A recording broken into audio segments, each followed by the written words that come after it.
Hello everyone.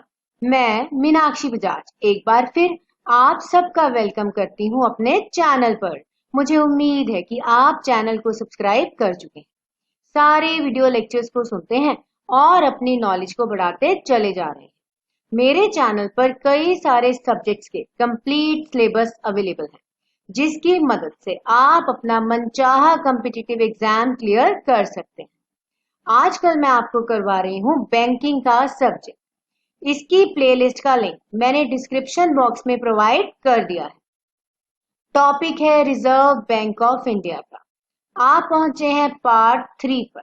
पहले दो parts में हमने जाना कि आरबीआई क्या है और उसे क्यों बनाया गया था और उसका ऑर्गेनाइजेशन स्ट्रक्चर क्या है। आज हम जानेंगे कि रिजर्व बैंक ऑफ इंडिया क्या क्या फंक्शंस परफॉर्म करता है। तो आइए स्टार्ट करते हैं इस टॉपिक को डिटेल में जानना। Reserve bank of India central bank है, जिसके ऊपर बहुत बड़ी रिस्पॉन्सिबिलिटी है पूरे बैंकिंग सिस्टम को मैनेज करने की। तो उसी हिसाब से काम भी ढेर सारे करने होंगे। तो इन कामों को दो हिस्सों में बांटा जा सकता है। एक तो है ट्रेडिशनल फंक्शंस, जो कि शुरुआत में ही डिसाइड कर लिए गए थे। जैसे ही आरबीआई इस्टेब्लिश हुआ, उसका एक्ट बना, तभी ये फंक्शंस निर्धारित कर लिए गए थे। उसके बाद आरबीआई के ऊपर बहुत बड़ी जिम्मेवारी आई। जिम्मेवारी थी देश की डेवलपमेंट की। डेवलपमेंट एक सेक्टर की नहीं, एग्रीकल्चर की भी करनी थी, इंडस्ट्री की भी करनी थी और बैंकिंग की भी करनी थी। तो अब हम जानेंगे कि ये सारे के सारे फंक्शंस आरबीआई कैसे परफॉर्म करता है। जब हम ट्रेडिशनल फंक्शंस की बात करते हैं, तो उसमें सबसे पहले आ जाते हैं सेंट्रल बैंकिंग फंक्शन। चलिए यहीं से आज के टॉपिक को स्टार्ट करते हैं। सेंट्रल बैंकिंग फंक्शंस में सबसे पहला फंक्शन जो आता है, वह फंक्शन आ जाता है करेंसी मैनेजमेंट का। आइए देखते हैं कैसे करता है आरबीआई करेंसी को मैनेज। सेंट्रल बैंकिंग का सबसे पहला फंक्शन आ जाता है करेंसी को मैनेज करना। ये फंक्शन आरबीआई को मैनेज करने का हक मिला है reserve bank of India act 1934 के सेक्शन 2 क्लॉज आई की वजह से। इस सेक्शन में ये बोला गया है कि आरबीआई के पास मोनोपोली है। पूरे इंडिया में सिर्फ और सिर्फ आरबीआई के पास हक है इशू करना बैंक नोट्स का। इस पर्पस के लिए आरबीआई एक सेपरेट डिपार्टमेंट को मैनेज करता है। डिपार्टमेंट का नाम है इशू डिपार्टमेंट। अब यहाँ पर आपको एक बात समझनी बहुत ही जरूरी है। आरबीआई इशू भी करता है नोट्स को, एक्सचेंज भी करता है, और जो नोट्स खराब हो जाते हैं उन्हें डिस्ट्रॉय करने की जिम्मेवारी भी उनकी है। इसके अलावा अगर हम बात करते हैं कॉइन्स की, तो यहाँ पर दो मेन बातें आती हैं। जो कॉइन्स हैं और 1 रुपये के नोट्स हैं, उन्हें इशू करती है गवर्नमेंट ऑफ इंडिया, पर उन्हें सर्कुलेट करने के लिए पूरे इंडिया में रिजर्व बैंक ऑफ इंडिया को ही निर्धारित किया गया है। उसके अलावे हर प्रकार का जो भी नोट है, वो reserve bank of India he issue करता है। इस समय रिजर्व बैंक ऑफ इंडिया की ये बहुत बड़ी जिम्मेवारी है कि वह पब्लिक में एडिक्वेट क्वांटिटी ऑफ नोट्स को अवेलेबल करवाए। कोई भी समय ऐसा ना हो जब करेंसी नोट्स या कॉइन की कमी हो। इसके अलावा ये गुड क्वालिटी में भी होने चाहिए। इसी के चलते बैंक्स ने रूल बनाया था कि जिस भी नोट के ऊपर कुछ लिखा होगा पेन के साथ, बैंक उसे लेने से इनकार कर सकता है। तो ये था करेंसी मैनेजमेंट का एक बहुत ही अहम फंक्शन। उसके बाद जो सेंट्रल बैंकिंग का दूसरा फंक्शन आरबीआई परफॉर्म करता है, वह है मॉनेटरी पॉलिसी बनाना। इंडिया की डेवलपमेंट करने के लिए बहुत पैसा चाहिए और इस पैसे को कैसे सर्कुलेट करना है, ये सारा कंट्रोल करता है रिजर्व बैंक ऑफ इंडिया। और इसीलिए आरबीआई के जो गवर्नर हैं, वह समय पर अनाउंस करते हैं मॉनेटरी पॉलिसी। तो कौन सा है ये समय? समय है अप्रैल का। हर साल अप्रैल में अनाउंस की जाती है। अब इस पॉलिसी को फॉर्मुलेट किया जाता है।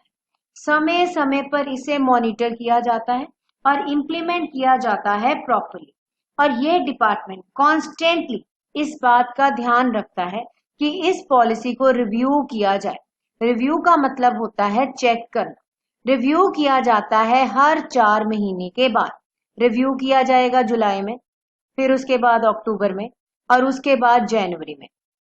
और जहां पर कोई कमी पाई जाएगी उस कमी को तुरंत ठीक कर लिया जाएगा ताकि ये पॉलिसी अपना फंक्शनल रोल निभा पाए, देश में तरक्की हो। इसी के लिए जो टीम बनाई जाती है उस टीम के अंदर स्पेशलिस्ट रखे जाते हैं, मल्टी डिसिप्लिनरी, जिन्हें हर एक चीज की समझ हो। ऑपरेशनल डिपार्टमेंट है इसके लिए, जो कि नए नए प्रोजेक्ट्स बनाता है और इस बात का खास ध्यान रखता है कि कमर्शियल बैंक्स अपनी कैश रिजर्व रेशो और स्टैट्यूटरी लिक्विडिटी रेशो को मेंटेन करके रखें। इसके अलावा शेड्यूल्ड कमर्शियल बैंक्स को कितनी रीफाइनेंस की लिमिट देनी है, डेवलपमेंट करने के लिए मनी मार्केट क्या क्या काम करने हैं, ये सब कुछ मॉनेटरी पॉलिसी में ही अनाउंस किए जाते हैं। आरबीआई की अप्रोच बहुत ही एक्टिव है क्योंकि वह सिचुएशन के हिसाब से डिसीजन लेते हैं। आरबीआई मॉनेटरी पॉलिसी को अनाउंस करता है वैसे तो साल में एक बार अप्रैल में, बट अगर सिचुएशन चल रही हो बहुत इमरजेंसी तो किसी भी पॉइंट पर इसको अनाउंस किया जा सकता है। अब ऐसा क्यों होगा?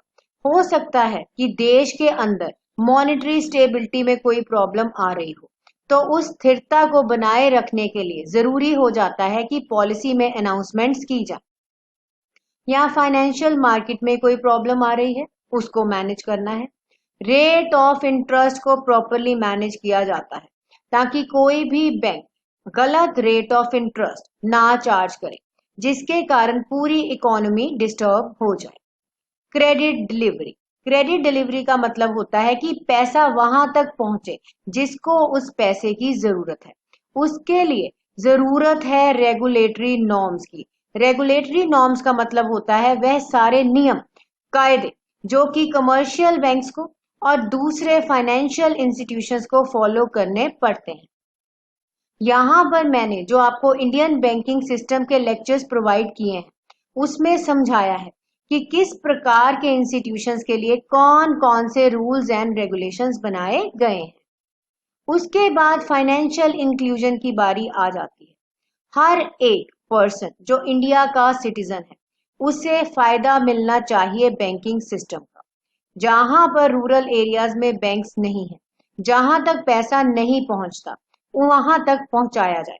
नए नए फाइनेंशियल इंस्टीट्यूशंस बनाए जाएं और ये फाइनेंशियल इंस्टीट्यूशंस काम करें देश की तरक्की के लिए, चाहे वो सेक्टर हो एग्रीकल्चर का, इंडस्ट्री का या और कोई सेक्टर। सबको पैसा मिले ताकि ऐसे इंस्टीट्यूशंस जो हैं वो डेवलपमेंट में भागीदार बनते हुए देश की उन्नति करवाएं। मॉनेटरी पॉलिसी को रिव्यू किया जाता है। रिव्यू का मतलब होता है कि उसे चेक किया जाता है। अगर कहीं पर कमी है तो तुरंत उसको ठीक कर लिया जाता है। अब आप ध्यान से समझिए, स्लाइड में मैंने लिखा है कि रिव्यू को 2 पार्ट्स में किया जाएगा। तो क्या होंगे ये 2 पार्ट्स? पार्ट 1 या पार्ट ए भी आप इसे बोल सकते हैं। पहले पार्ट के अंदर मैक्रो लेवल पर चेकिंग की जाएगी।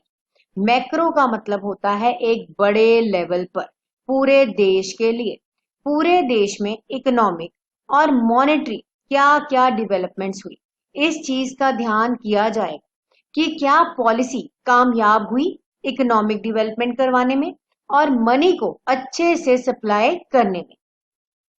पार्ट बी के अंदर ब्रीफ में देखा जाएगा, क्या देखा जाएगा? देखा जाएगा कि जो पिछली बार पॉलिसी बनाई गई थी उस पॉलिसी का क्या असर हुआ, क्या वह पॉलिसी कामयाब रही। उसके अलावा ये भी देखा जाएगा कि फ्रेश पॉलिसी में क्या क्या मेजर्स लिए गए हैं। अगर पिछली पॉलिसी ने जो काम नहीं किए या जो काम अधूरे रह गए वह सारे काम फ्रेश पॉलिसी पूरे करती है।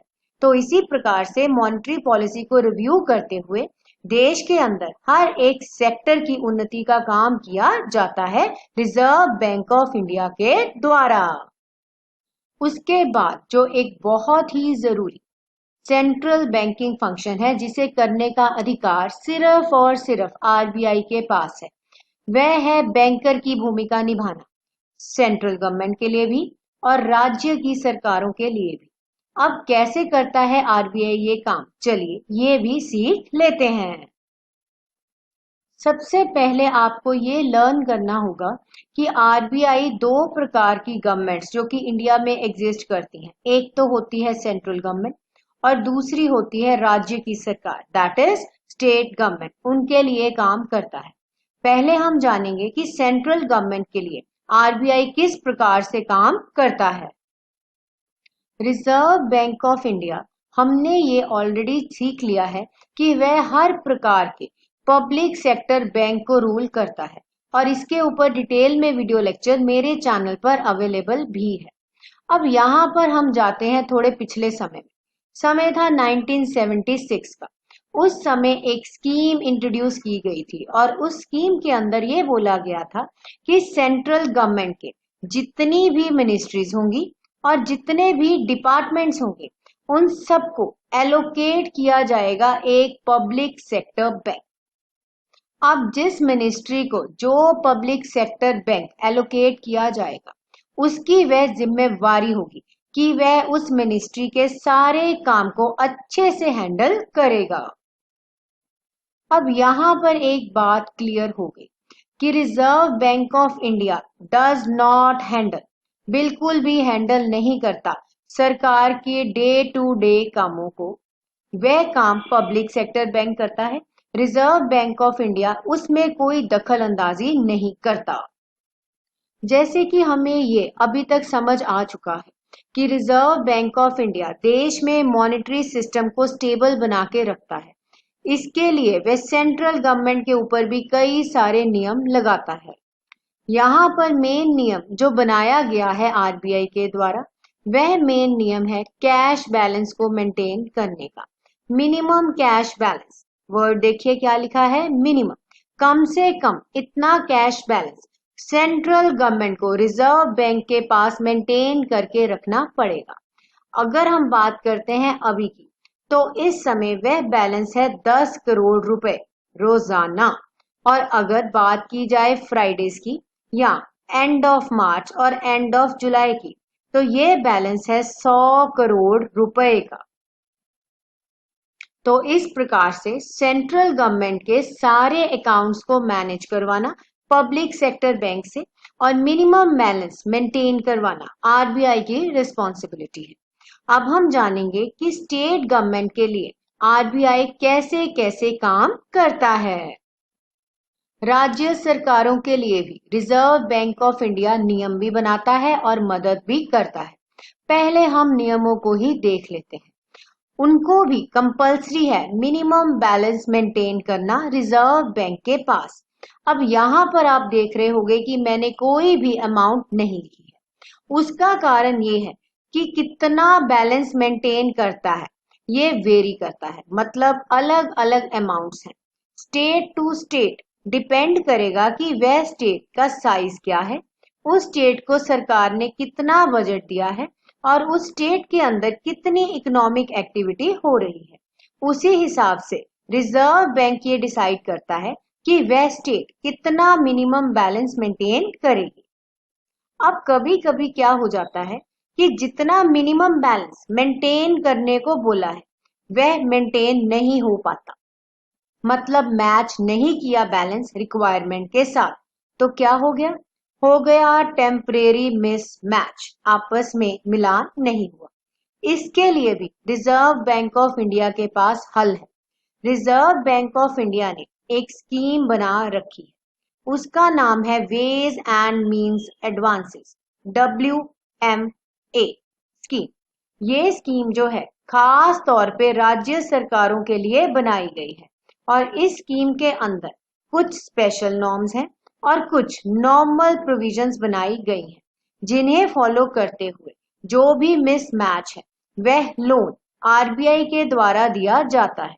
उसके ऊपर रेट ऑफ इंटरेस्ट चार्ज किया जाता है और स्टेट गवर्नमेंट्स अपने समय को सही करते हुए उस पैसे को यूटिलाइज करते हुए दोबारा से मिसमैच को खत्म कर देती हैं और आरबीआई का पैसा उसे वापस कर देती हैं। इसके बाद भी सेंट्रल बैंकिंग फंक्शंस कई हैं, जैसे कि एक बहुत ही अहम सेंट्रल बैंकिंग फंक्शन है बैंकर टू द बैंक्स। पर इस टॉपिक को हम जानेंगे अगले वीडियो लेक्चर में। तब तक के लिए आप चैनल को लाइक करें, सब्सक्राइब करें और ज्यादा से ज्यादा शेयर करें अपने नोन्स के साथ। तो मैं मीनाक्षी बजाज अभी तो आपको कहती हूँ गुड बाय, पर आपको मिलूंगी बहुत जल्द एक नए वीडियो लेक्चर में। तो जुड़े रहिए, मिलते हैं बहुत जल्द।